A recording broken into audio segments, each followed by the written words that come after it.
Coming to you from the Hudson Media Group studio, this is Talking Politics, and I am the generational talent in Garden State media, and certainly I'll continue to be the weapon of mass disruption, because my level of honesty, now more than ever, ladies and gentlemen, is truly necessary in this era of journalistic deception. That's right, it's me, Fernando Uribe.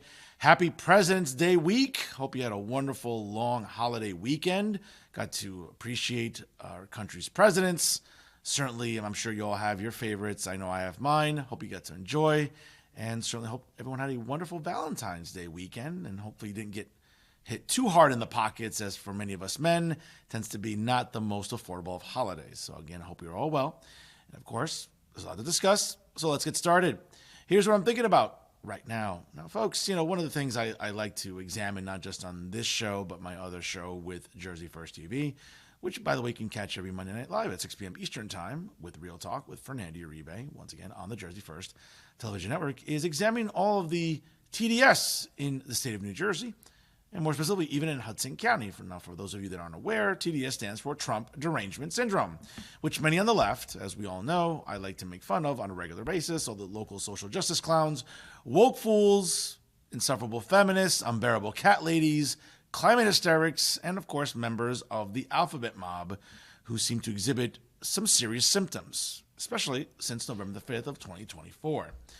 But an article caught my eye that really best summarizes how to explain the effects of Trump derangement syndrome and, quite frankly, why it's still running rampant some many months after the election of 2024.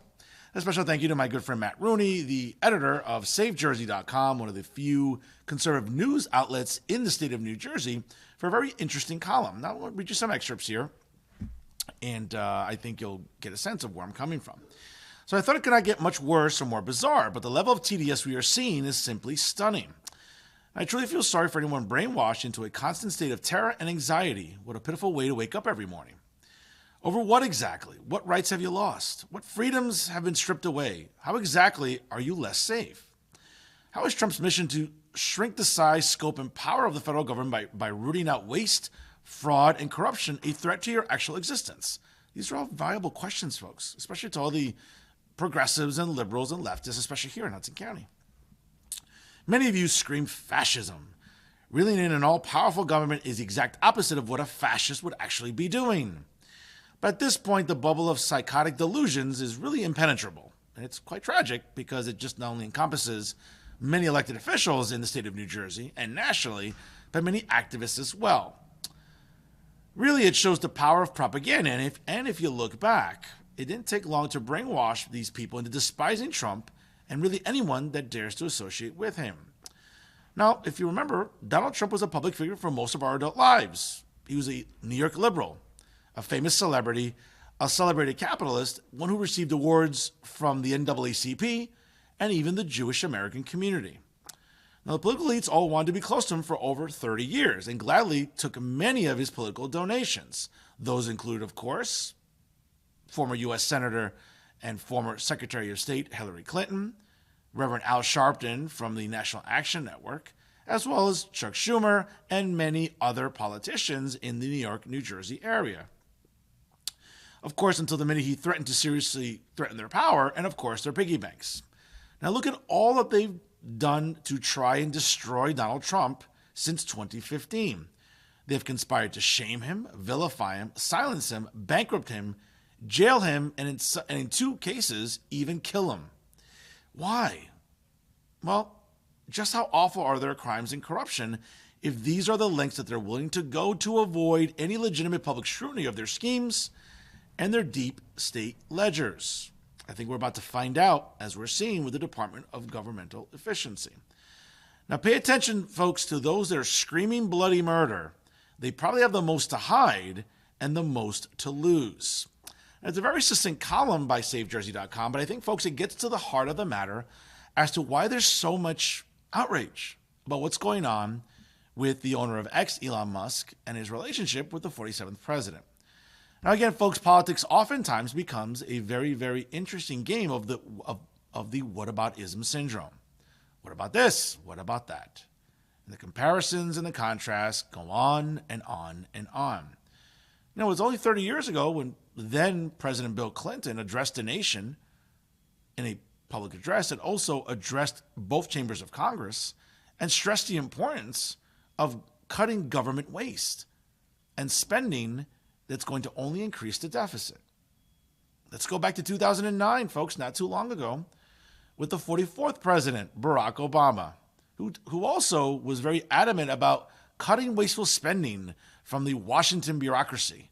Since he was an outsider, if you recall, Barack Obama was only a U.S. senator for 2 years before announcing his run for president in 2007, and then subsequently winning the presidency in November of 2008. But mysteriously, though, folks, the rhetoric by, again, the 42nd president, Bill Clinton, and the 44th president, Barack Obama, seems to be forgotten. Well, the internet doesn't forget, folks. And whether you're on X, Instagram, Truth Social, Facebook, YouTube, or whatever other social media platform, TikTok, folks, there's plenty of videos and plenty of receipts to go around. Now, I get it for a lot of you at home. You're probably thinking, well, folks, who elected Elon Musk? We elected Donald Trump. And that's right. And as a reminder for many on the left that seem to still be in denial about what happened on November the 5th, folks, Donald Trump didn't just fall back into the office. There was a mandate here. He won the popular vote convincingly, and he won the Electoral College convincingly as well, sweeping all 7 battleground states that seemed to be all but certain for Vice President Kamala Harris going into last year's election. Of course, Donald Trump helped many Republicans flip multiple counties throughout the United States, helped Republicans keep a majority in the House, a slim one, albeit that. And of course, more importantly, for someone like me that cares about judges and judicial appointments, helping Republicans win the majority in the United States Senate. So it wasn't just like, well, he just won the Electoral College, but he didn't win the popular vote. No, folks, that was 2016. 2024, it was a convincing romp of the Democrat Party. And of course, with winning go the spoils. And when you win, you have the ability to set policy, nominate who you want, and get who you would like appointed to vital cabinet positions. And I guess Elon Musk is not a cabinet member per se, but a very integral part of the second Trump administration. And what have we learned in recent weeks through the Department of Governmental Efficiency? We have found massive fraud and waste. Now, of course, many on the left would argue that, well, this is unconstitutional. We're on the brink of a constitutional crisis. Did you have that same performative outrage with the 42nd president and the 44th president? Spoiler alert, you didn't. But somehow, because it's Donald Trump doing it, you just don't seem to like it. Well, folks, for many of my friends on the left, what I always ask is the same. Just come out and be honest. Just say you don't like Donald Trump. But don't dog whistle or gaslight and sort of dance around it when we all know the obvious answer. You don't like what he's doing. That's fine. You're entitled to your opinion, just like I'm entitled to mine. But guess what? I voted for this. And you can damn well bet I am effing ecstatic about what's going on. Whether it's the possibility of eliminating the Department of Education. Folks, just as a reminder, in 1978, Jimmy Carter established the Department of Education. And at that time, and for some years thereafter, the United States ranked first in the world in educational standards. 2025, some many years later, folks, we ranked 20th in the world. What happened? I'll tell you what happened. Gross, fat government bureaucracy encompass the Department of Education. And to some extent, it trickled down into the states. So when we hear the President of the United States and his cabinet talking about eliminating certain agencies, folks, I'm all for that. Let the states govern themselves. Now, I get it. There's many in New Jersey, whether it's the NJEA or the AFT, that will brag until the cows come home about how New Jersey schools are the best in the nation. Actually, they're not. And even the school funding formula isn't fair. So every school district isn't getting the most amount of funding they possibly can. So, of course, here in New Jersey, of course, under the auspices of the New Jersey Education Association and the American Federation of Teachers, yes, they're more concerned with pronouns and identitarian politics than making sure that our kids know, the 3 R's that we grew up with: reading, writing, arithmetic. Well, we'll see where that takes us. But, folks, this is at the core of the matter here. And I talk about it all the time with all my liberal friends, my liberal classmates, and my group chats from grad school, and my liberal friends all throughout social media. especially my female ones. As you all know, on President's Day, there was a Not My President rally taking place in various parts of the country. I think 40 people showed up in Trenton. I think 35 people showed up nearby in Wayne, New Jersey. Now, I get it, of course. They did it on President's Day when many of them are off. Would they do it, if they're really about principles, would they do it and take a day off from work? Probably not. But the reality is, folks, that what exactly are the rights you've lost so far since January the 20th at 12:01 p.m. of this year? Have women's uteruses been under attack? I mean, are we now living in reenactment of The Handmaid's Tale? No, we're not, folks. What we're seeing is a bunch of glorified housewives driving, their $70,000 Escalade to go to Whole Foods and go food shopping on their husband's credit cards as they sit at home with their gender studies degrees, avidly and incessantly arguing that their uterus is under attack. No, it's not, sweetie. It isn't. Once again, here in New Jersey, as a reminder, the right to terminate a pregnancy is codified into state law up until the 9th month. Now, I get it. You might say, well, Fernando, when is it really happening in the 9th month? Well, I don't have that data for you. But guess what? You have the option for it. Just like here in New Jersey, folks, Plan Bs are available everywhere. I should know. I've had to buy a good amount of them. I've had to have that embarrassing walk up to the counter at a Walgreens or CVS and be like, hi, could I have that, the Plan B? And the young lady at the counter will be like, I'm sorry, excuse me, sir. I'm sorry, I missed that. Could I grab that Plan B? Actually, just give me 2. Folks, I know what they look like. I know what they cost. Thankfully, they've gone down in price. The original suggested retail price was over $50. Thankfully, they're a little over $31 plus tax. So what exactly in New Jersey are the ladies complaining about? Ladies, biological women with uteruses, with ovaries, okay? Not men, playing make-believe or playing dress-up. Biological women, not pregnant people, mothers. What exactly are you complaining about? Are we living in The Handmaid's Tale? Spoiler alert, we're not. Are we perhaps seeing wasteful spending in Trenton? Sure, we're seeing that all the time. And that's why this year's assembly races are so important when it comes to trying to rail in some of the wasteful spending in Trenton. So if you have that much energy about wasteful spending in Trenton, why are you so outraged and why are you bitching and moaning and menstruating about it happening in Washington? Are we seeing, Social Security payments going out to people that shouldn't be? Are we seeing wasteful spending galore in Washington? It seems like you're more mad at the people discovering the fraud than those that enacted the fraud to begin with. And that's what really sets me off about this entire performative outrage by the left right now. Now, folks, yes, we understand cost of groceries is still not where we'd like it to be, but it's only 10 days in or 20 days in. I know you expected everything to happen within the first 24 hours, right? Well, folks, like anything else, and if you remember, Kamala Harris promised the same thing. Oh, the only difference is that whether she's, chopping up Xanax and snorting it before she's taking her, hourly drink, Kamala Harris wasn't going to lower grocery prices immediately either. For a woman that raised $1 billion and lost the presidency, $200 million in debt, was this the woman you were going to trust to run the economy? I would think not. Folks, it's a process. Not trying to make excuses, just giving you the reality. But for a lot of things that we voted for, folks, promises made, and to some extent, promises kept. Now, we have to see what happens with Congress because, as we all know, there are checks and balances. We all know that the executive branch cannot just sort of override spending. That's the legislative branch's job, and that's Congress. So both the House of Representatives and the U.S. Senate will have a lot to say about what goes on with spending. And if there are some legal discrepancies, I'm sure the judicial branch, ultimately the highest court in the land, the U.S. Supreme Court, will render decisions when they need to. And what are we seeing? We're seeing the courts siding with the executive branch. Because, folks, what we've seen for many, many years, and both parties have been very guilty of it, okay? It's not about Republicans or Democrats because both parties have been complicit in this. Republican presidents, Democrat presidents. Democrat-controlled Congresses, Republican-controlled Congresses, okay? They've enacted in wasteful spending in ways that folks were just scraping the surface about. But once again, you're mad about the messengers. You should be mad and even furious about the message because the message is, folks, we've been wasting a lot of money in Washington. And if we rein that in and get a little more responsible with spending, that's a good thing.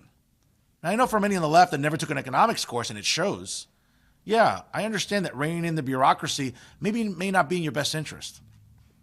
It may be that people like Nancy Pelosi and Chuck Schumer and Elizabeth Warren and others in the U.S. Senate and in the House of Representatives enter Congress with six-figure lifetime values, and now they're worth more than $40 million each. How does that happen when you're only earning $200,000 working in Congress? Does anyone wonder about that? Folks, once again, it's the people screaming bloody murder. Those are the ones you got to watch out for. Because, once again, they're the ones that have the most to hide and the most to lose with all of this exposure. So keep cutting fat, keep cutting all the wasteful spending. Folks, at some point, hopefully, we'll get to the core of the apple. Or better yet, we'll get to the core of the argument. Which side you're on, well, that remains to be seen. And that's what I'm thinking about right now. Now, some local news for your consideration. And you know what? Let's start off on a happy note here. And a shout out to Aaron Morrill, the editor of the Jersey City Times, for his reporting on this story. Now, Ishan Gupta, an 11-year-old sixth grader at the Frank Conwell Middle School, number 4, in Jersey City, has been named the 2025 Hudson County Spelling Bee champion. Now, the annual competition, now in its 66th year, took place recently at High Tech High School in Secaucus. Gupta outlasted 75 other contestants in grades 3 through 8 from schools all across Hudson County, securing victories in the 7th round with the word Guan, G-U-A-N. He will now represent Hudson County at the Scripps National Spelling Bee later on in Maryland during 2025. Now, Gupta, a student in his school's Accelerated Enrichment Program, previously finished as the runner-up in last year's county spelling bee. He developed a passion for spelling after winning his first school-level competition as early as 3rd grade. In addition to spelling, he enjoys reading. He has a personal library of more than 650 books and co-authored The Martian Miracle, Ivan and the Climate Crisis with his father. He said, quote, "I love learning about words themselves, their root words, language of origin, and the stories behind the words. I'm excited to have won this competition, but I feel safe for other contestants as I know how hard it is to get these words right." Folks, I got to tell you, as someone that participated in spelling bees all throughout elementary school, man, I've got to tell you, man, I really, really was excited for Ishan. You know, getting that excitement there, getting that final word correct, and then winning your local school spelling bee, and then moving on to the county, and then going hopefully to the nationals. Well, I never made it that far, folks. I made it multiple times to the county level, but never could really get over that obstacle. I got to tell you, man, for someone that loves reading, hey, it's refreshing to see a young kid like Ishan Gupta be as energized and enthused about books and about spelling and about grammar. And I'm telling you, folks, it's a skill that's going to serve him quite well going into adolescence and adulthood. So once again, congratulations to Ishan Gupta, the local spelling bee champion. And you know what? Let's wish him luck coming up in Maryland later on this year. Let's move next door to the Moscow city of Hoboken. And once again, thank you to Al Sullivan with Tap Into Jersey City for his reporting on this very important story. Now, the St. Baldrick's Foundation will host its annual Hoboken fundraising event, quote, Kick Kids Cancer and Celebrate Life, to fight kids' cancer coming up on Saturday, March the 8th, from 2 p.m. until 6 p.m. at the Wicked Wolf Tavern, located at 120 Sinatra Drive, right on the waterfront in downtown Hoboken. Now, the local version of the national event is derived from the annual St. Patrick's Day party the event founder, Jim O'Brien, and his friends have hosted since their undergraduate days. Over $110,000 has been raised by this local event over the years. Now, before O'Brien founded the event, he'd always joked that one day he would shave his head for the cause. Quote, "I had talked some smack and said, oh, maybe someday I'll shave my head, but it seemed kind of distant," as he recently told Tap Into Hoboken. But it wasn't until he came across a story about a young boy from New York named Liam, who died from cancer. He teared up reading about his passing, the story about his life and his battle, and said, damn it, this year I'm doing something about it. O'Brien did the event for the first time in 2011, raising a few $1,000s, and believed that it would be a one-off event. However, not long after his son's friend, also named Liam, was diagnosed with cancer at the age of 5, quote, "When I got that news, I thought, well, I better do it again." O'Brien will shave his head for the 13th time and invites other shavies to register and raise money by going bald with him. Hoboken barber Stephen Torres of SPESH will return this year with his squad and will try to help the team break its record of $35,000 raised in 2024. Now, dozens have been cheered at the event over the years, each of whom has raised money through sponsors. This year, the event is dedicated to the memory of Michael Romano of Bayonne, who died after fighting a battle with stage 4 neuroblastoma. His mom, Sharon Romano, has been involved with St. Baldrick's in the past and is returning this year as an event co-organizer. Quote, Sharon shared about Michael, who sounded like a great kid, a regular kid who loved the Yankees and fishing. His family has kept Michael's memory alive through their good works, like this fundraiser, as well as organizing an annual Bayonne blood drive. Michael, through his mom, has brought new energy to our event and me, said O'Brien, and they're bringing that Bayonne connection. Now, 19-year-old Declan Leo O'Sullivan from Pearl River, New York, will get in the barber's chair to kick things off with his 18th consecutive year shaving. Live music will also be provided by local talents, which include Dallas Connors, Amadeus, the Rambunctious Boys, and Undercover. There'll also be drink specials and fun activities for the kids at Wicked Wolf. Now, there is no fee to attend, but donations will be taken. Supporters may also make donations online or sign up by going to Brave the Shave in solidarity with the kids. The National St. Baldrick's Foundation was established in 1999 and has raised more than $200 million to fight the scourge of kids' cancer. Interested attendees, volunteers, shavies, or donors are invited to go to their website or contact Jim O'Brien at jobinhk@aol.com. Folks, again, mark it on your calendars. What a great event to be involved in. Once again, coming up on Saturday, March the 8th from 2 p.m. until 6 p.m. at Wicked Wolf Tavern in downtown Hoboken. And you know what? Let's make a difference. And together, we can stop cancer, especially for kids, once and for all. As we continue here, a special thank you to Hudson County TV and Jeff Henning, one of the original pioneers of journalism here in Hudson County, for his reporting on this very important story. And the American Red Cross has distributed free smoke alarms and carbon monoxide detectors in Union City, New Jersey. More than 1,000 homes were visited by the American Red Cross and the local Fire Prevention Bureau this past weekend. Free smoke alarms and carbon monoxide detectors were installed in residences where families were home. The program, which is called Sound the Alarm, Save a Life, was done in partnership with the Board of Commissioners and the Office of Union City Mayor and State Senator Brian Stack. Now, groups of 4 canvassed the city targeting 1- and 2-family homes, which usually are the ones that do not have smoke alarms or carbon monoxide detectors, according to the Fire Prevention Bureau and the Red Cross. All the volunteers gathered at the Bruce Walter Recreation Center for some training before departing on their mission. In addition, the Union City Board of Education presented the Red Cross with 2 separate checks totaling $15,000, money which was raised through various donation efforts.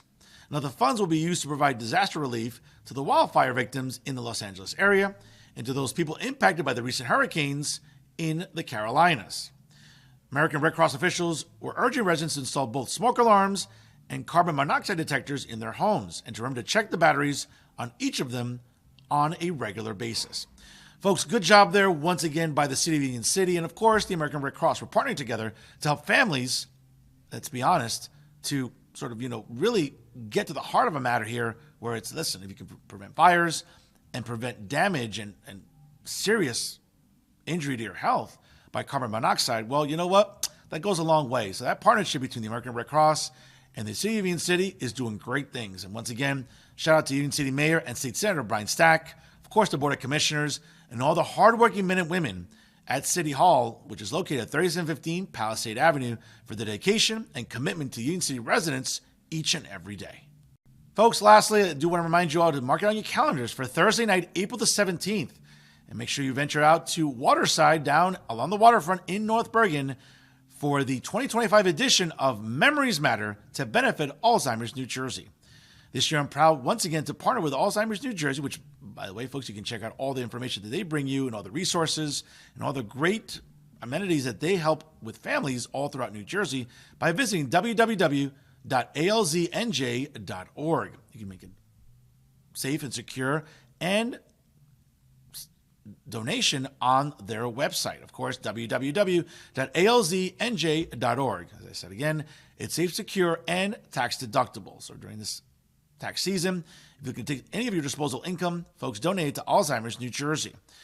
But getting back to Thursday, April the 17th, yes, folks, it's Easter weekend. So you know what? That Thursday night, you'll probably be off on Friday for Good Friday. So you know what? Make it an evening to come out. Of course, we are asking for $20 at the door as the suggested donation. Of course, you can donate at the QR code located on the flyer, as you can see right behind me. And of course, folks will have wonderful raffles, outstanding networking opportunities. We'll have really great music by DJ Ziggy Roman. And of course, I'll be joined by my amazing co-hosts that include Vladimir Carrero, Jacqueline Romero, Lucy Costa, and Carmen Kenny. We'll be greeting you at the door, folks, and again, make you aware of all the great resources and, of course, all the assistance that Alzheimer's New Jersey provides families each and every day here in the state of New Jersey. So once again, mark it on your calendars, folks. Thursday night, April the 17th, for Memories Matter 2025 at Waterside, which is located on River Road. There'll be valet parking, of course. There'll be some drink specials as well, folks, but more importantly, it's your chance to make a difference, and together, we can defeat Alzheimer's once and for all. Lastly, ladies and gentlemen, I want to remind you all about the importance of supporting local journalism, like the Hudson Media Group, who I continue to say is the leader in independent media here in Hudson County. A special thank you to its CEO and president, Patrick O'Malley, who I love dearly, and quite frankly, folks, I am eternally grateful for his belief in my abilities, and I'm deeply humbled by his support of this program. And as you all know, I'm not the most humble son of a gun around, so moments like this do humble me indeed. So a special thank you to Patrick O'Malley and all the great staff and crew here at the Hudson Media Group that work so well and really make my job a hell of a lot easier, folks. You think it's easy to put these programs on broadcast? It isn't. Trust me. I make it look easy, but you know what? It's the people behind the scenes that make the success of this program an overwhelming one each and every week. But folks, the importance of supporting local media is so important now more than ever. What we've learned is that the establishment media at the national level, state level, and to some extent even at the local level, have let us down for many, many years. Yes, I feel bad for the families that were affected by the closures of the Jersey Journal, the Hudson Reporter, and the Star Ledger. But folks, I don't miss the propagandists that helped sink those companies subsequently. So whether it's clowns like Ron Zentlinger, Tom Moran, and others in the liberal establishment media, well, I don't miss your sorry asses, and good riddance to you. Again, if you need a reference to go work at McDonald's, Wendy's, or Burger King, all very noble employment, folks, I'm more than happy to give you a reference letter. But folks, now more than ever, we need to trust and put our beliefs behind local independent media, which include Hudson County View, which include Jersey City Times, which include all the tap-intos in Jersey City, Hoboken, and Bayonne, which include Hudson County TV, which include not just this show, but also Real Talk with Fernando Uribe via Jersey First TV every Monday night. Folks, it's this independent media that's here to, report and to provide information, not to manipulate you, not to brainwash you. That's not what we're about, folks. If you're about honest, decent, credible media, you're always going to get it here with the Hudson Media Group. I'm proud to be a part of this team, and I'll be a part of this team for the foreseeable future. And that's our show for this week. Once again, to check out all the excellent content brought to you by the leader in independent media right here, folks, in Hudson County, the Hudson Media Group, please visit their page on YouTube. Again, it takes a few seconds. Like, comment, share, and subscribe to all the outstanding content, which includes Hudson County View Live every Wednesday with John R. Highness, the editor of the Hudson County View, Stick at Night with Hudson County Commissioner Anthony Romano, and other great boys and girls from North Bergen High School that work here every single week. And of course, you can check out all the episodes of Talking Politics right here with the Hudson Media Group. Folks, always remember, if it's unbiased, unfiltered, and unafraid, it's always Talking Politics here with the Hudson Media Group. I am the generational talent in Garden State Media, and so I'll continue to be the weapon of mass disruption, because my level of honesty, folks, now more than ever, is truly necessary in this era of journalistic deception. Folks, it's me, Fernando Uribe. Thanks for stopping by, and stay classy, everyone.